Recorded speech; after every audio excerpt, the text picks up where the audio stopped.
चांद है मेरा। एपिसोड 2। टी राइट्स। हे सौम्या, आज तुम्हें पार्टी में नहीं जाना क्या? सारा हयात बोलती हुई उसके कमरे में आ रही थी। मेरा दिल नहीं चाह रहा। बंद होती आंखों में अपनी अजीज जान दोस्त और कजिन की आवाज आई। यार चलो न, बहुत मजा आने वाला है, एहराम भाई की पार्टी है, सारा उसे मनाती हुई बोली। उस सड़ेल की पार्टी भी सड़ी हुई ही होगी, वो मुंह बनाकर बोली। इतने अच्छे तो हैं, सोबत से तुम ही उनसे जली रहती हो। सारा एहराम की अच्छाई के कसीदे पढ़ने लगी। अच्छा मेरी माँ, तुम्हारी लेक्चर से बेहतर है मैं पार्टी के लिए रेडी हो जाऊं, मगर कॉस्ट्यूम अपनी मर्जी की पहनूंगी, बोलती हुई वार्डरोब की तरफ बढ़ी। बच्ची बच के रहना, सारा। सौम्या को तैयार होकर बस लिए आते देख बोली, जिसका मतलब समझते सौम्या के माथे पर कई बल पड़े थे। जो होगा देख लूंगी, गेट से निकलती बोली। आओ कुछ तस्वीरें लेते हैं, वो सारा को खींचती हुई बोली।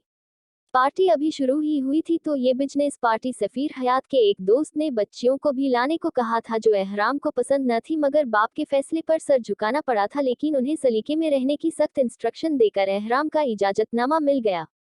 एहराम अपने पार्टनर से मिलता मिलाता दोस्तों की महफिल ज्वाइन कर चुका था, तभी उसकी नजर अपने कई दोस्तों की नजरों पर पड़ी, जो किसी को देख रहे थे इर्द गिर्द की, और भी कई नजरें सौम्या अहमद से पलटना भूल गई थी, जिनमें एक नजर ऐसी भी थी जिनमें इंतहा का गुस्सा था। एहराम उन लोगों से एक्सक्यूज करता सौम्या लोगों के सामने आ खड़ा हुआ, जो तस्वीरें लेने में बिजी थी, मगर खुद पर पड़ती नजरों की तपिश से परेशान आके नजरें ऊपर की तो दोनों सांसें लेना भूल गईं। एहराम हयात सौम्या का बाजू पकड़े घसीटते हुए बाहर की तरफ जाने लगा। उसके पकड़ में गुस्सा था। सौम्या उस मजबूत इंसान के साथ कटी डाली की तरह घसीटती चली जा रही थी। होश तो तब आया जब वो उसे सुनसान जगह पे धक्के दे चुका था।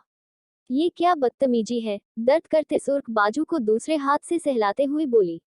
बदतमीजी इसे नहीं, इसे कहते हैं जो तुमने पहना हुआ है, गुस्से से उसकी ड्रेसिंग की तरफ इशारा करता बोला। इसे बदतमीजी नहीं, ड्रेस कहते हैं, शायद अब आप अंधे हो चुके हैं। वो बाजू का दर्द बर्दाश्त करते चिंकी थी।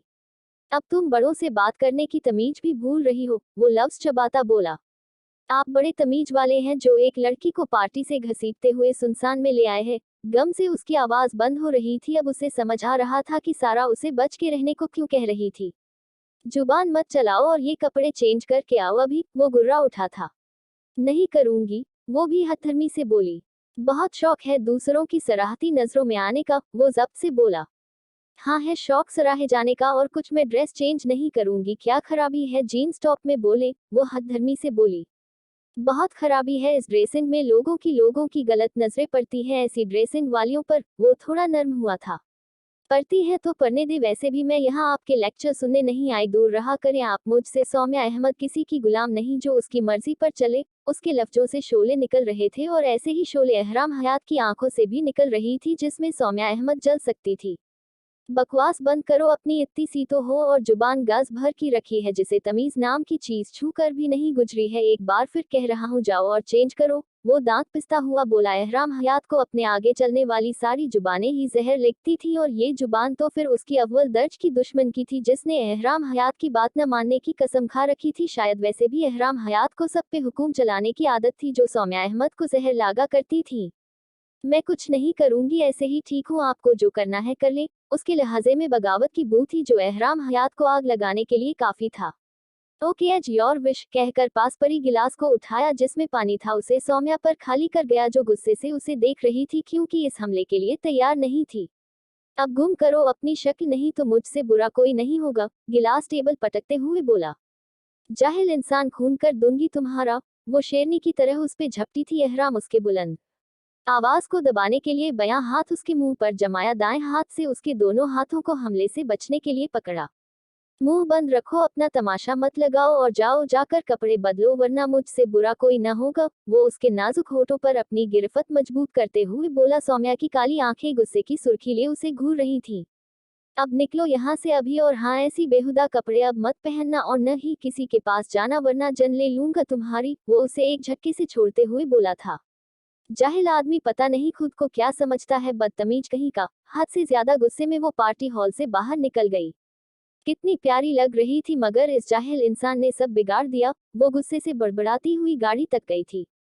सारा ने उसे बाहर जाते देखा था, और नाराजगी से अपने भाई को भी, जिसका चेहरा सपाट था, मना भी किया था, मगर मोहतरमा को हर काम एहराम भाई की उलट ही करनी है, वो अफसोस से सोचती हुई बड़बड़ाई। जाहिल इंसान देखना, अब मैं तुम्हारा वो हश्र करूंगी कि आगे से तुम मुझसे क्या किसी भी लड़की से उलझने से पहले सोचोगे। अब वो गाड़ी में बैठी एहराम हयात से बदला लेने का सोच रही थी। कंटिन्यू। तो रीडर्स एंड लिसनर बताएं कैसी लगी आज की एपिसोड, सौम्या किस तरह बदला लेगी एहराम हयात से, जानने के लिए पढ़े अगली एपिसोड। धन्यवाद।